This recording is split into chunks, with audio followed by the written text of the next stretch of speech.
Welcome to Folding Towels, a podcast for massage therapists with Jackie and David. If you are enjoying our episodes and want to support the production, consider buying us a coffee. Your contributions help us bring you more insightful discussions and expert interviews. Follow the link in the show notes or visit buymeacoffee.com/Folding Towels podcast to contribute. And thank you for your support.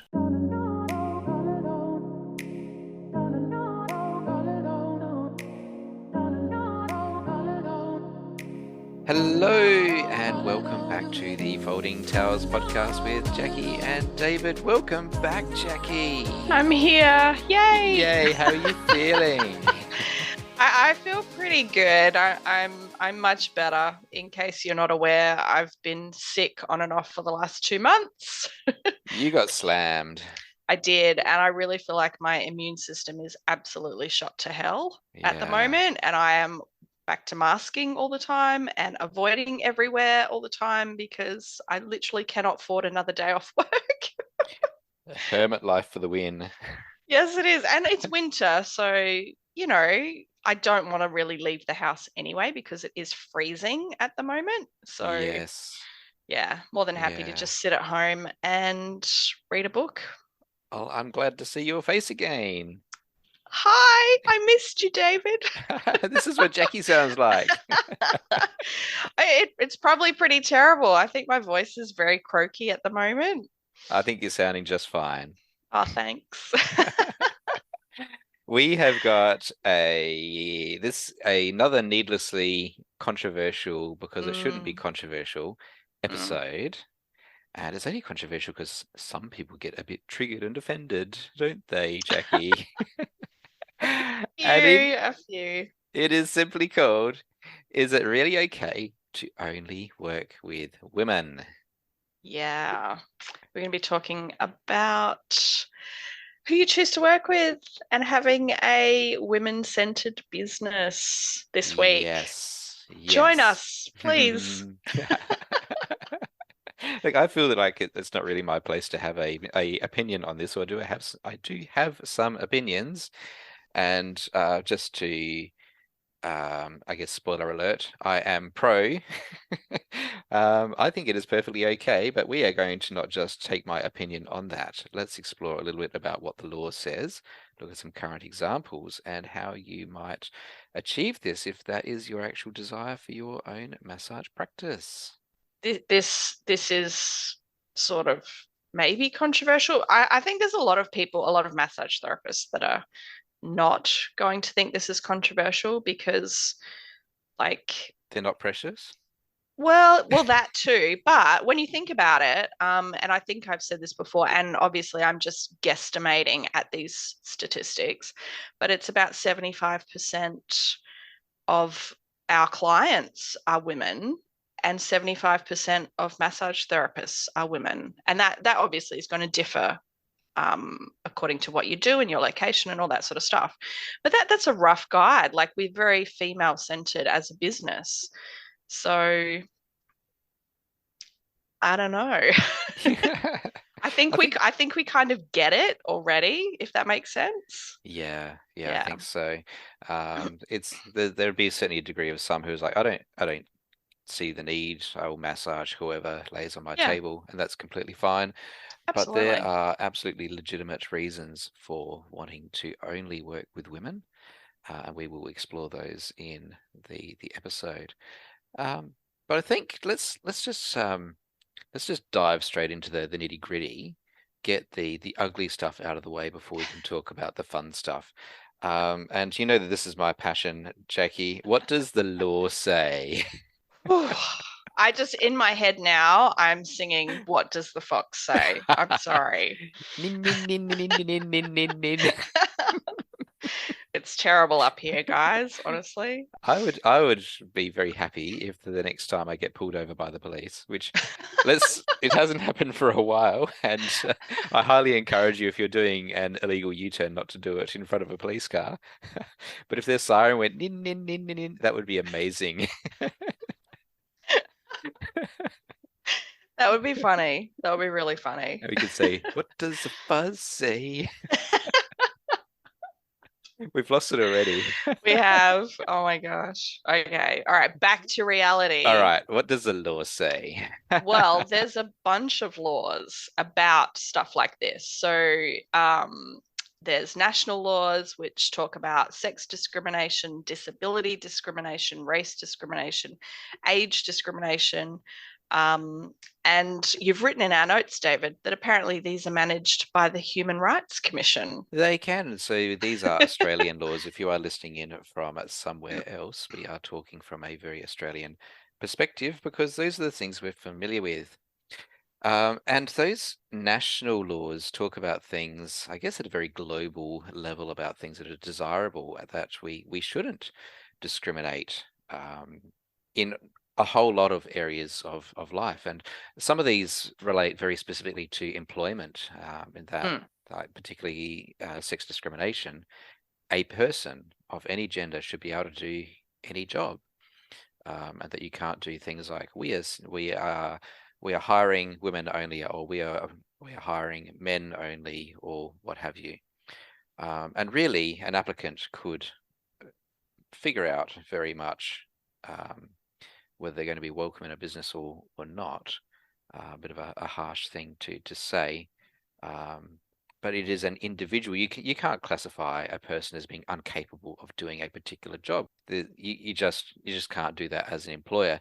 But that's not really what we're talking about. And this is true of disability and ability. This is true of race. It's true of age. And the Human Rights Commission just says, as an employer, you shan't discriminate. But when it comes to access of services, this gets a little bit more difficult, a bit more cloudy. So in South Australia, we're sitting in Adelaide in South Australia. So what I just talked about then was the national or the federal policies or acts which talk about discrimination, but the states have different laws and acts as well. So in South Australia, these are governed by the Equal Opportunity Commission, who oversee the Equal Opportunity Act. And within these acts, there are exclusions and examples where positive discrimination is okay, where you can provide favor based on gender. And these help us to understand where discrimination might be okay. So, for example, it is okay to have a social club that exists only for men, or only for women, or only for trans folk, for example. For a gym, so Fernwood is one of those popular brands or curves where they are a women's only gym service.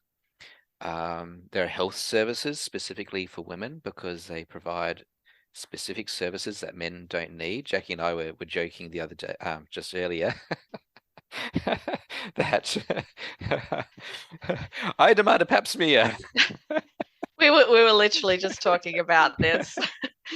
I feel I'm Yeah. being excluded on my gender from this Well, experience. and this is where you get into the nitty-gritty of some people don't actually need that service because you actually need to have a cervix to have a cervical smear. Yeah. And so you're catering to that specific event is not the right word, but yeah. Service. It's just a Yeah. service. Yeah. Yep. And there are health services specifically for trans folk because those services are tailored to address the needs, and they are informed by trans folk themselves.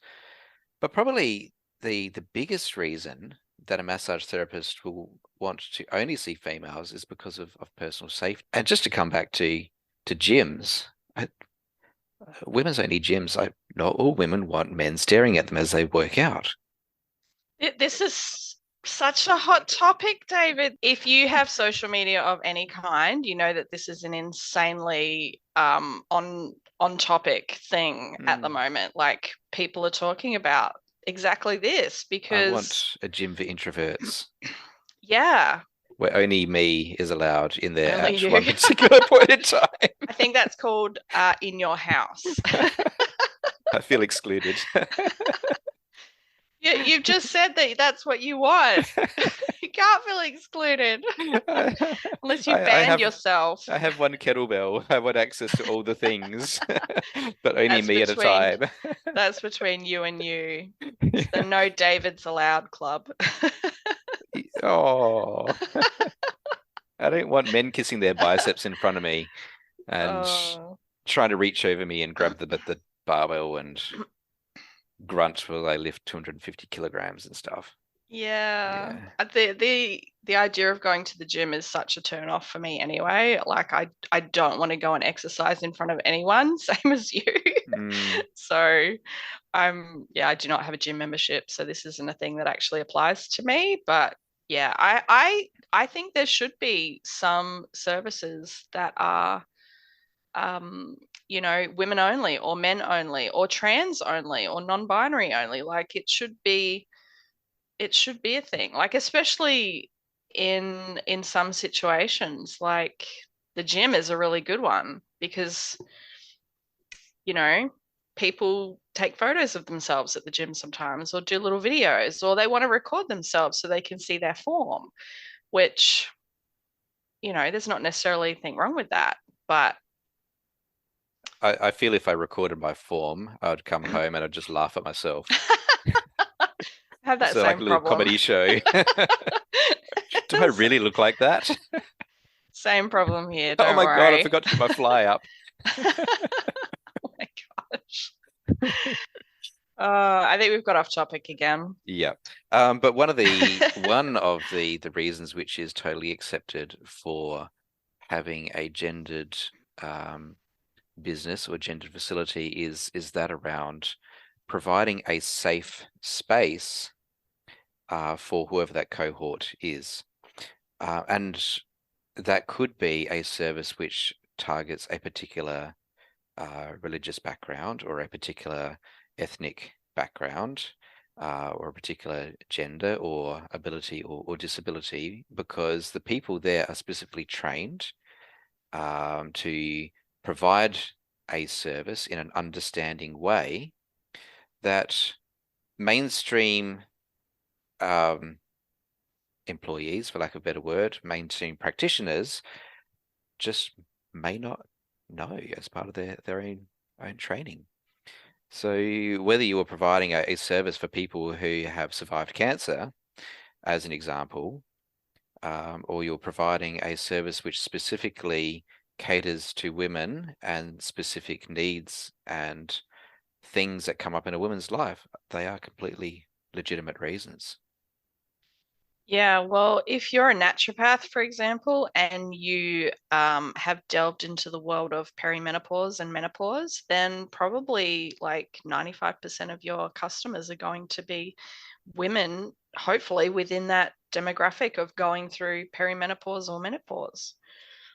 Why would you want to see someone who's only 20 years old when that's not going through menopause if you only deal with menopause Yep. symptoms as a naturopath? So it makes sense to actually have, hey, I actually see this type of person for this particular problem. Um, If your advertising is such that you are specifically trained to work with people who are perimenopausal, I probably won't choose you as a practitioner. yeah, yeah. Well, that's exactly right. It's not really about not wanting to see other people because you don't like men, for example. But if you only are trained in pregnancy massage and so you do a lot of pregnancy massage and postpartum massage, you might have some trans or non-binary clients for sure, Hmm. but you're not going to see a regular cisgendered guy for that really. And if you get a guy calling you, you'll probably be like, oh, hang on a second, like, are you pregnant? Yeah. Have you had a baby? Yep. Well, Arnold So, Schwarzenegger did, didn't he? well, he's an outlier, Yeah. and that was 100% made up. It probably was. Although if Danny DeVito was my doctor, that would be amazing. Oh my God. And please don't experiment on me. Oh my God. So Massage and Myotherapy Australia, they made a submission to the government as part of the natural therapies review, and as part of their document. Um, so this went out to all of their members. I forget how many members there are in our association, but it's several thousand. It's between 8 and 9,000, I Yeah, think. it's a big association, big database, and they got a lot of responses back. And from that, they found, and this might, 54% of respondents indicated that they were subjected to sexual harassment in forms of requests for sexual services, either daily, weekly, monthly, or yearly.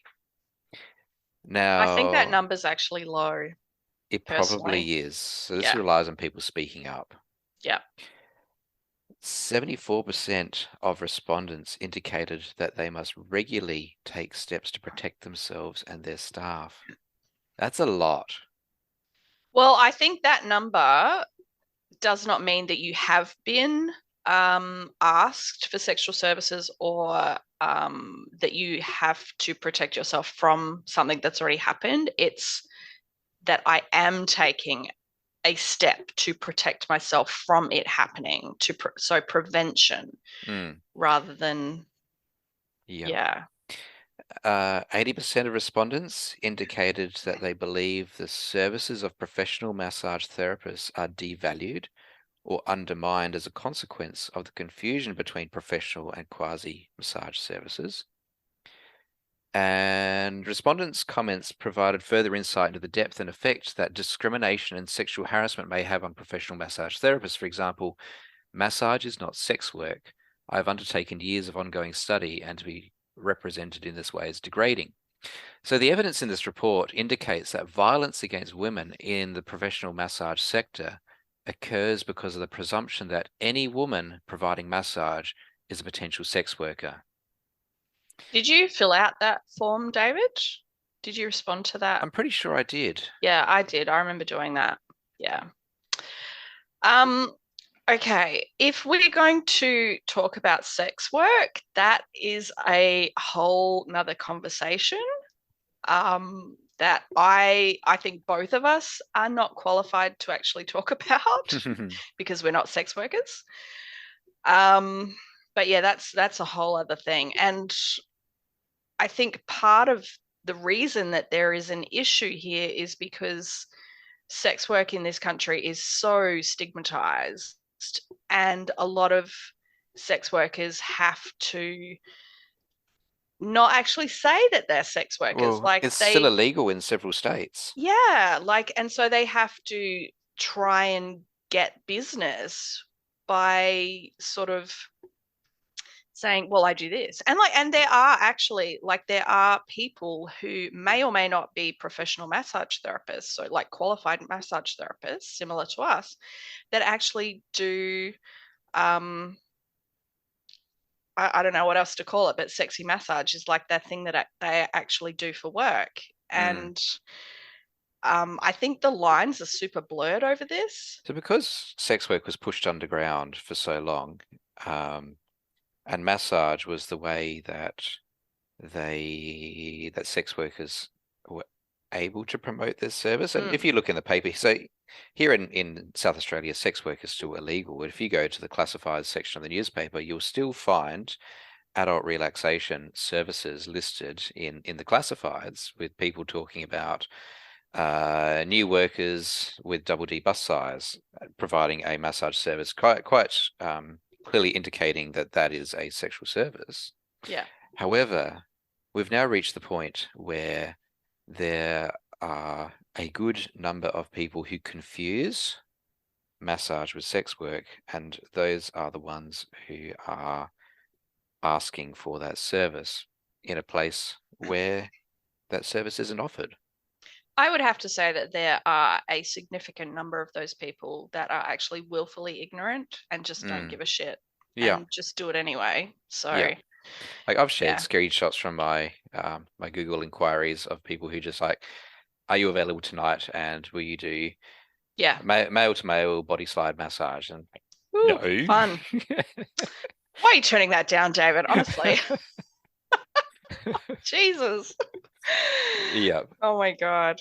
Yeah, that is actually like, even though I made a joke about that, like my heart rate has slightly increased just Yeah. hearing that. Like the thought of somebody actually messaging you, um, saying saying that, like that's just such a turn off. So if that person had bothered to click on my website link and my booking link, they would clearly see that that service isn't Yeah, offered. They've typed in, say, massage near me, assumed that that's what I offer, or it is deliberate harassment. yeah, And when I've challenged these people, usually they come back going, "Oh my goodness, I'm so sorry." But some do get aggressive when yeah, challenged. You go, you're a bad person. yeah, yeah, Um, yeah, you can go on the block list. yeah. I think honestly, if anybody talks to a massage therapist and this topic comes up, this is one of our biggest concerns, and that's why I said I think that number of 54% is really quite low. I think people don't realize that actually getting a text message or a phone call from somebody asking for sex is really not on. No. Like, it's just not on. It is assault.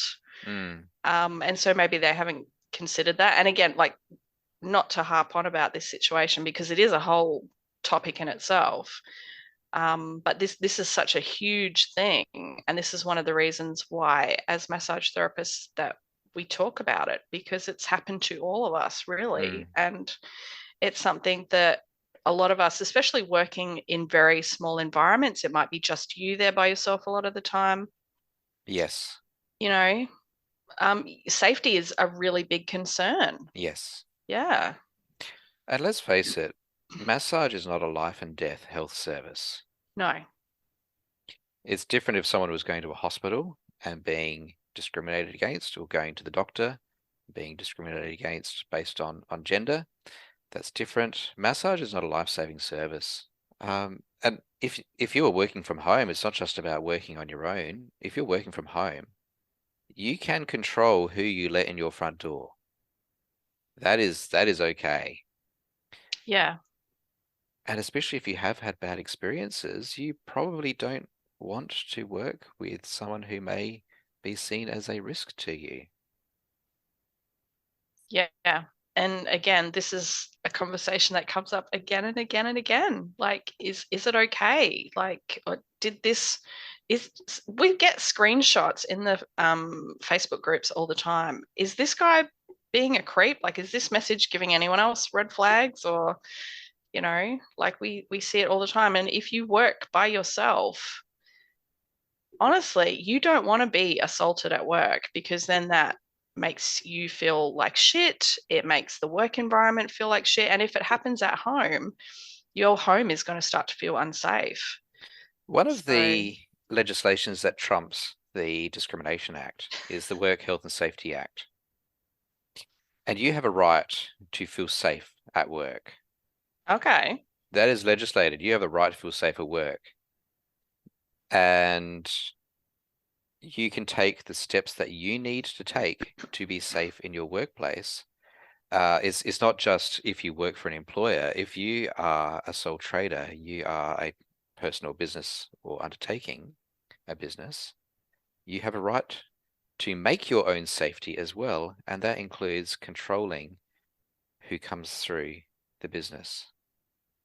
Yeah. Okay. I didn't know that that one was like the big one Mm, yeah. or the most important one. So this is one of the Sorry. things, if you're in a clinical environment and maybe you've got 10 different therapists, and you're in a place where help is readily accessible, to sound cavalier about it, if you scream, someone will hear you. Um, Trying to gender the space may not be as appropriate, but there are very smart ways of still achieving what you want to do. And one of those is just simply how you brand yourself. And you think about, say, a nail salon. Do men go and get manicures and pedicures? There are some, I'm pretty confident it's not the majority. Again, yeah, it's probably 80 to 90% of women that are going to get the mani-pedis. It is becoming much more of a thing now, though, that men are beginning to really take much more of an interest in doing that sort of thing. So, Well, I was born in the 70s, and I've certainly have a very gendered approach to a lot of things. And if I was going into a business that was branded very pink and they've got little fluffy things in the space and everything is all very nice and cutesy, I would feel really uncomfortable. I wouldn't go to that business. oh, I don't know, David. Clearly in their branding, they're saying we serve a particular clientele. And I'm like, yeah, I'm not that clientele. And I'm certainly not going to get offended by it.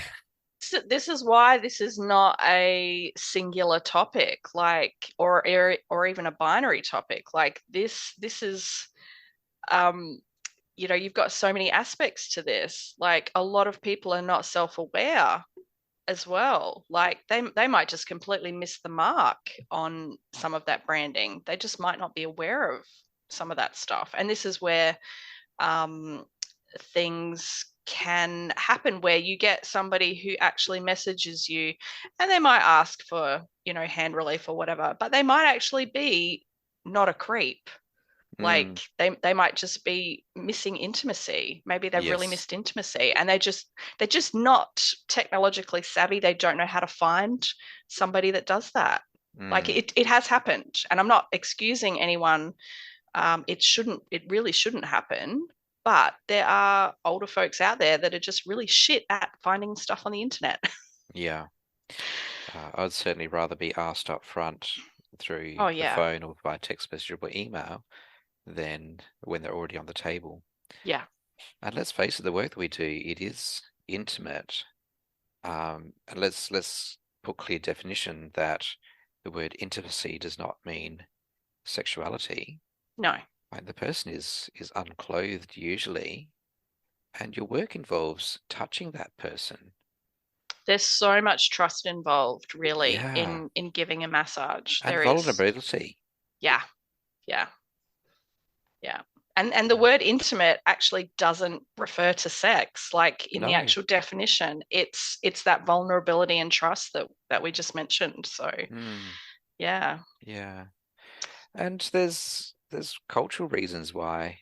Um, so for example, uh, particular ethnicities, a female from a particular country may not be able to receive treatment from a male, and a male may not be able to treat that person. So having a male therapist, if you're working with that particular cohort, just wouldn't make sense. Um, and like let's talk about briefly trauma. Um, Mm. Well, creating a safe space.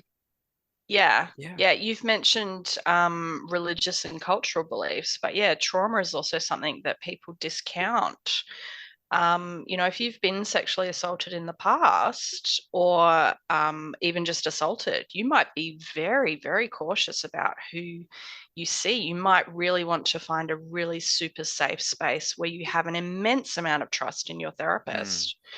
And that might be served by looking at their website, reading all about them, actually going to meet them or having a phone conversation to start with before you even make the appointment. Um, And if men were in that space as other clients, that may immediately kill that trust as well. If yeah, things are still really raw, or you're at that level of trauma where like the trauma can be very deep and severe, yeah, men in the presence of that person just yeah. it's not going to be okay. Yeah, and this is where some people will take great care to not have any of their clients cross paths in the waiting room. Mm. And I'm sure people that work in psychology, psychiatrists, have to think about this as well. People that work with intense and often very recent trauma have to be aware of who they are scheduling next to their other clients because it could be, yeah, just such a, I don't know, maybe they don't come back after that. it's so many things, David. It's not just one thing. Yep. I think we'll just pop in like right now if you're listening Mm, and feeling a bit confused. Can you have a gendered approach to your massage service? Yes, you can. You've got to be yeah, very clear about how you do it, the reasons why you might want to do it, and yeah, just be a little bit careful about how you communicate it. yeah, yeah. You and I both agree. Absolutely, you can. Yeah. Mm, yeah. So let's have a look at a little example, and we've mentioned Renee from Mama and Bump a few times in this show, and she lives out near me. Renee is a wonderful massage practitioner. Hello, Renee, if you are listening, love what you are She's doing. also an amazing human being. We love Yes, her personally as well. y- Yes. yes. So with a business name like Mama and Bump, I'm not in that cohort. Renee has a ton of training in women's health, in pregnancy, in loss from pregnancy. Yeah. Those are services which probably don't fit me. Yeah. And so I said, Renee, she just lives around the corner and works just around the corner from me. She will often have her clients saying, "Oh, my husband would really like a massage. Can he come here?" And she's like, "No, but I'll give you David's number." That's so good that they're doing that, that they love her services so much that they want, other people to have that experience as well. That's wonderful. But in that example, she's not saying, "No, I won't massage your husband." Well, I guess she kind of is, but she's actually giving an alternative of, actually, I know someone who's better suited, Yeah. and why doesn't your husband go there? Yeah.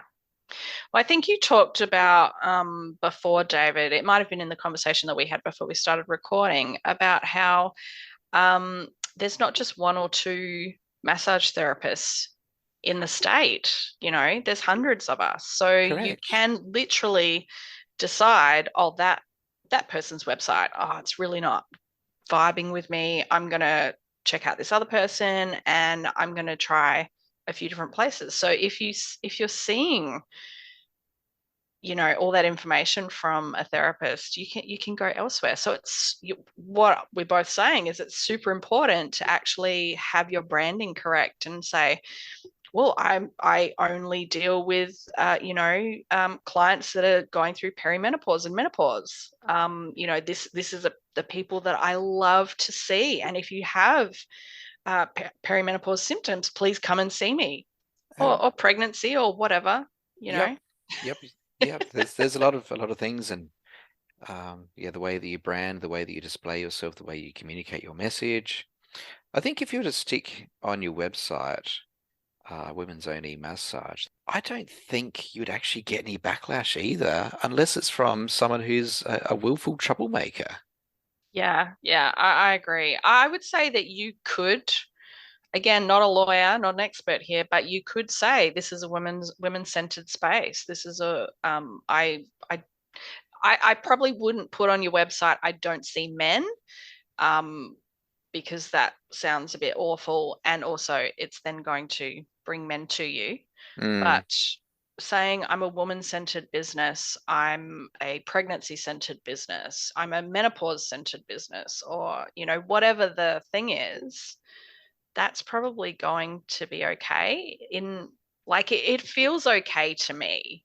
And again, mm, not an expert, but yeah, I don't know. yeah. There's some just genuine jackasses out there who will just try and stir the pot.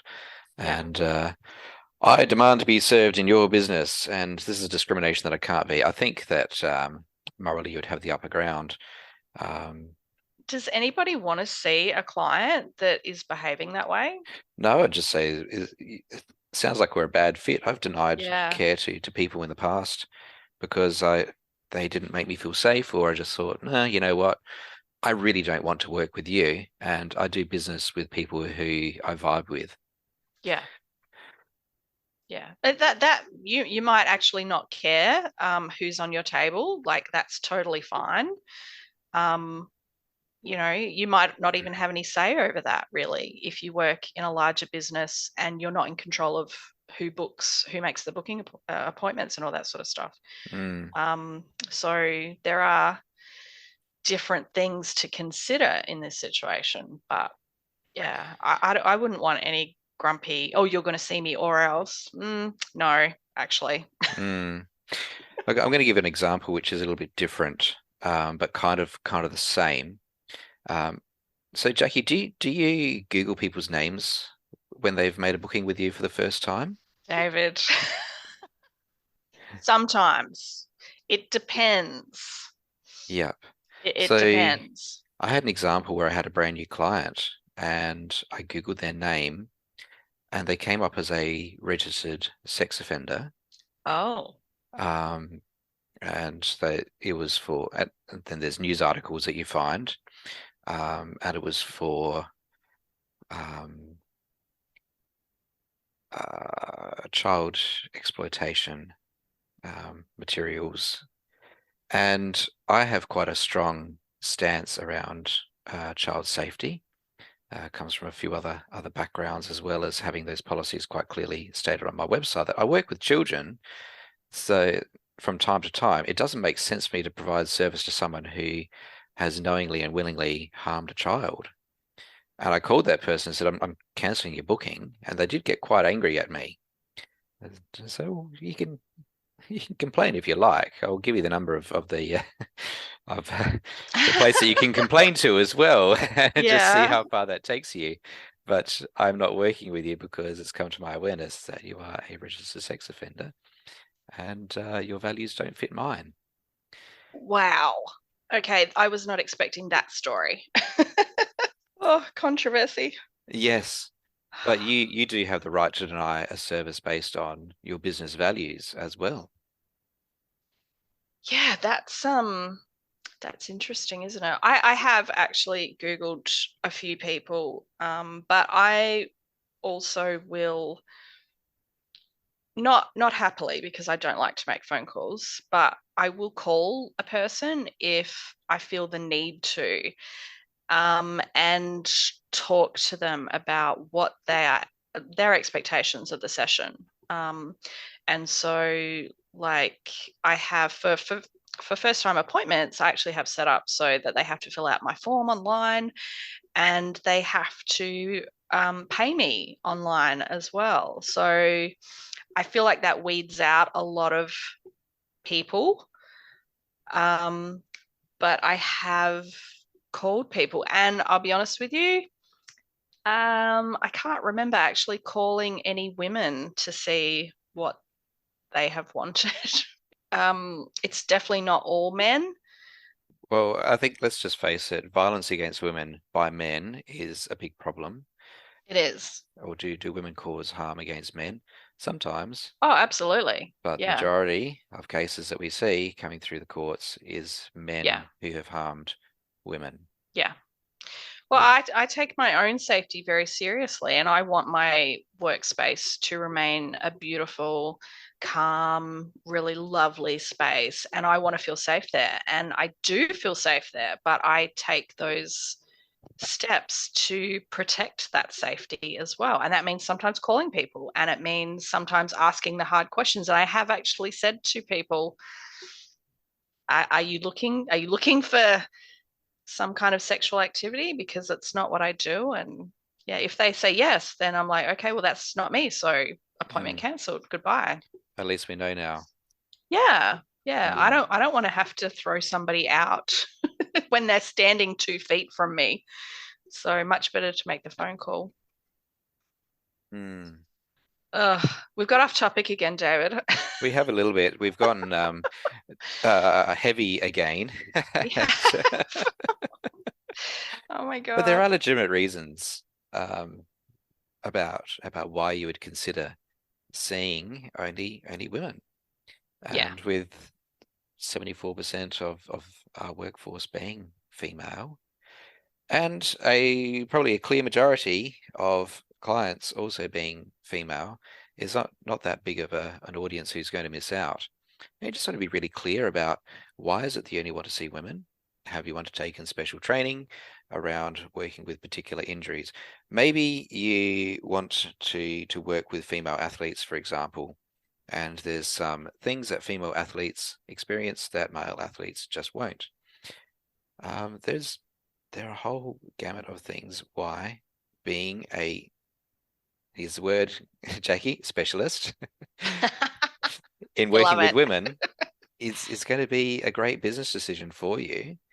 And even if the reasons are just purely personal, that's fine. Just be really clear about how people find you, the message that you have on your website.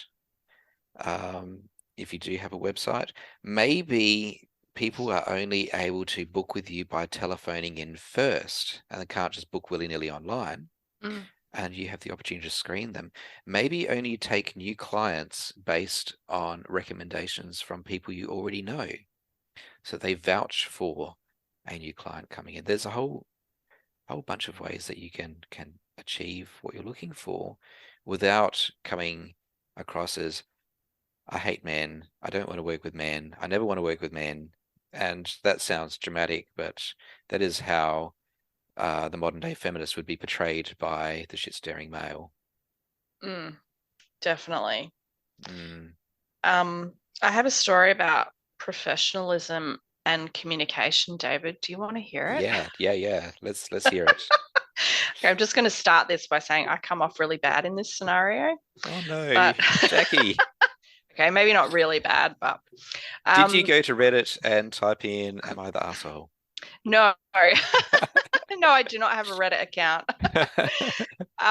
So no, we're talking before about receiving or calling clients, and to be honest, I don't really answer my phone very much anymore because of the amount of spam callers.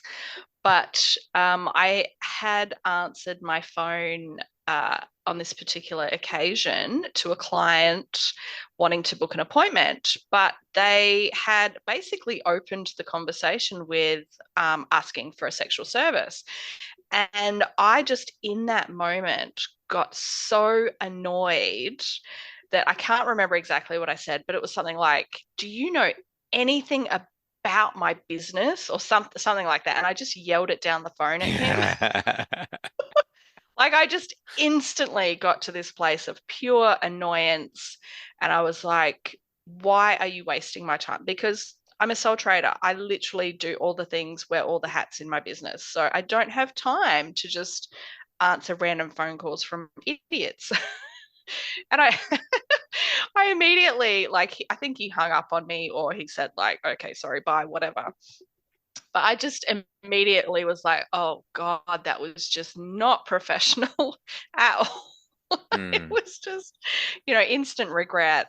But um, yeah, like I actually I was I'm not happy to receive those phone calls, but I would much rather deal with them on the phone where you can go, oh, okay, and like take a second sometimes, which I did not take a second in this case. um, then yeah, to have them in your face where they might be really like, well, I'm here, like let's do it. Yeah. So anyway, Hmm. that was my story. Yep. Yeah. I Uh, haven't received a phone call for a long time, but I do get messages mm, and emails and inquiries through Facebook and Google for sexual services, and um, it's much easier to respond cool-headedly when it comes in the form of a message because you can just ignore it for a little while yeah, and then come back to it when you're feeling a bit yeah. calmer. Well, that's exactly right. If you have somebody literally 2 feet in front of you, It's you confronting. it's really confronting, and you might just blank in the moment and not know what to say and get all flustered, and then they might take that as a sign of compliance, Mm, rather than feeling, you know, ashamed or like, oh shit, I need to leave. So yeah. yeah, it can be so much easier to deal with this stuff. Particularly if you have lived experience of sexual assault as well. Yeah, yeah, Mm, absolutely.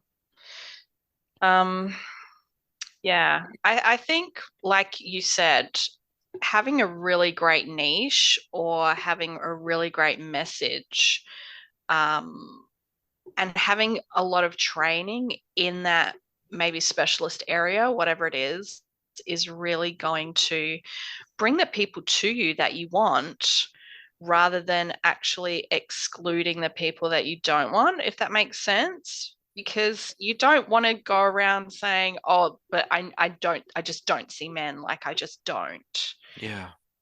And Um, there is so many examples of brands where the target market is clearly women. And let's just pick a brand name and just say Sportsgirl, for example.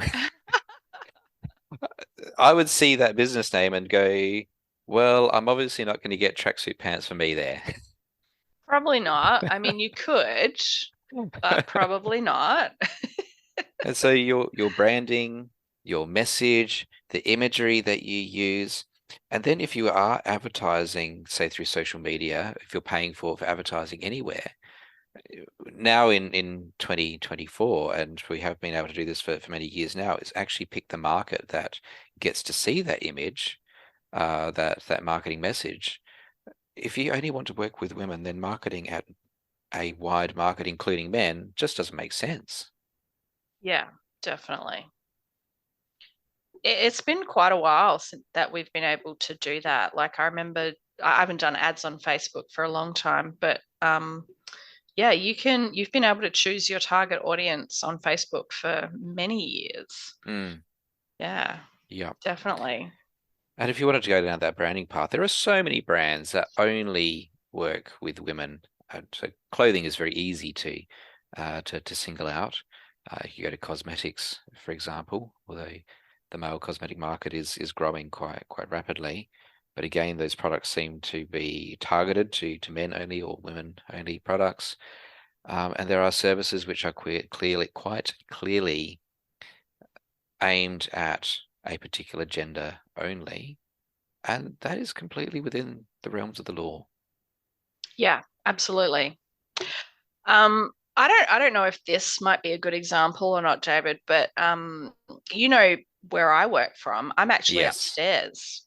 I'm up a yes, set of stairs. There yes. is no way to get up to my um is it second floor or first floor? It depends on which country you're in, I guess. There's only I'm on the You're on the first second floor. level. I'm on the first floor. I Yeah, don't know. I get confused about that for some so reason there's now. the I don't ground know level. why. Yeah, so there's only two levels. So this ground level and then the next level up, and I'm on Yeah, that next level up, and there is no elevator.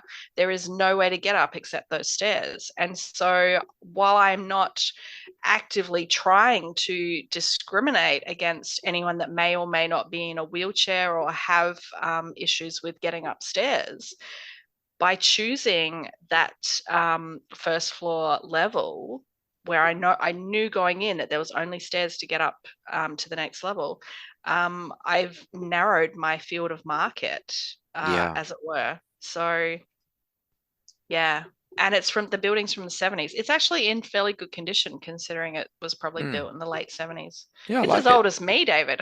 It's a nice quirky building. I like it. It is actually quite nice. Yeah, Yeah, I and do your like my space upstairs space. is really nice. It is. It Yeah, is. yeah, Thank you for saying so. Oh, yeah. yeah. Mm, There's so many things to take into consideration with this topic. And I guess a lot of us don't even really think about some of this stuff. But yeah, definitely we have to consider some of these things like yeah, the disability laws and the age discrimination laws and the race and sex discrimination laws. There are some things that we definitely have to consider. yeah.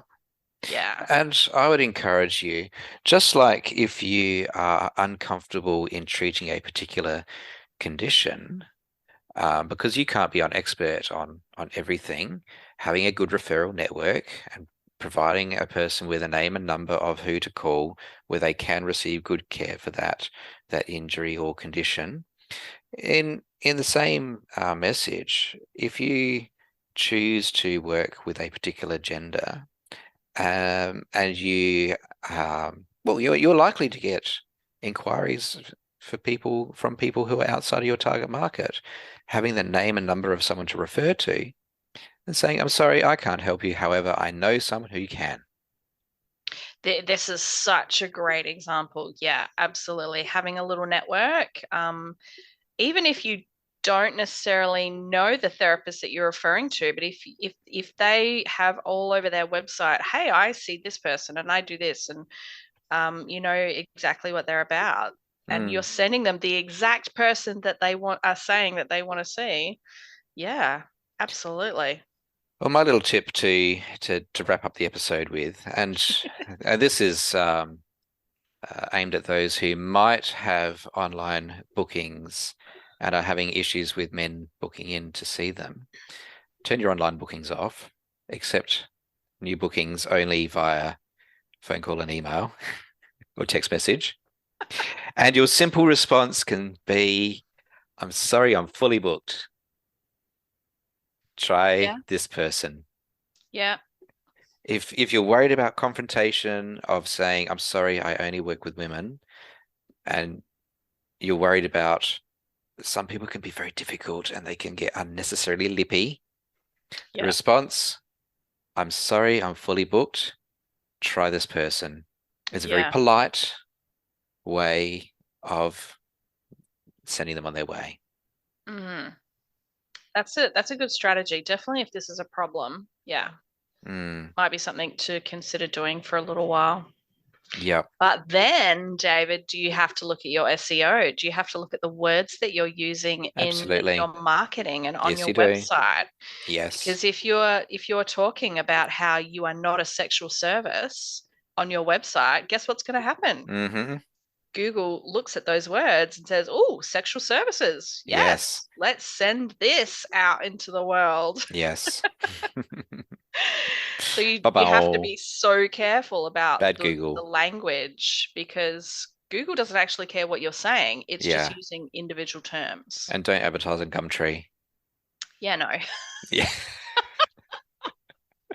No. No. I still have 2 very good clients from Gumtree, but that was 2010, 2012 or something when I met them. Oh my goodness. The rest you came from Gumtree were good clients. That's so random that you brought that up, David. I was like, what? I had more inquiries for sexual services from Gumtree than any other means. Yeah. Top tip. Yeah. Oh my goodness. What's your takeaway, Jackie? I would highly recommend to look at how you're doing things overall. Are you getting the people that you want on your table? Whoever it might be. How do you need to change things up to actually get the people on your table that you really want to see, whoever that is? Do you need to change the wording in your website? Do you need to change to an online booking form? You know, what is it that you need to do? I would just encourage everyone, if you don't have the clients that you want or enough of them, how can you make those changes? What do you think you can do? I don't know. I don't have any tips. I'm sorry. Yeah. Except think about it. Well, there's actually a bunch of tips here, Jackie. So yeah, there is maybe. Oh gosh. Well, if you would like to hear more answers to more questions, why not head to our website, foldingtowerspodcast.com.au, and contact us with the question that you would love to be answered. If you're not into filling out contact forms, then you can find us on Facebook and Instagram and occasionally Twitter. And if you like what we are doing here on the Folding Towers podcast, please do not forget to hit that subscribe button so that you never miss an episode. And if you're listening on Apple Podcasts or on Spotify, please leave us a rating and or a review. You absolutely can send us messages on social media. I know David has been yelling at me virtually about my shitty attitude to social media at the moment. I do apologize. I mean, the attitude that matches mine. Yeah. I've just been recovering from being sick on and off and catching up on things and doing a bunch of stuff, and it's just got pushed way down to the bottom of the basket. So I apologize. Recovery is your priority, Jackie. You know that. Yeah. It is partly an excuse as well. Like I just went, oh, I'll do it later. And then later turned into like 2 weeks later. Well, let's wrap this up, Jackie. All right, David. It's been so good to talk to you again today. I'm so happy to be back. We are going to pick a happier topic for the next one. Yeah, we will. We will definitely. Are So, dogs allowed in treatment rooms? ooh, Yeah, maybe. interesting. Interesting. All right. Well, all right. Thanks so much for listening, guys. We love you all. And yeah, we'd love to hear from you on the socials. We'll see you in the next episode. Bye, everybody. See you, Bye. Bye, Jackie. David.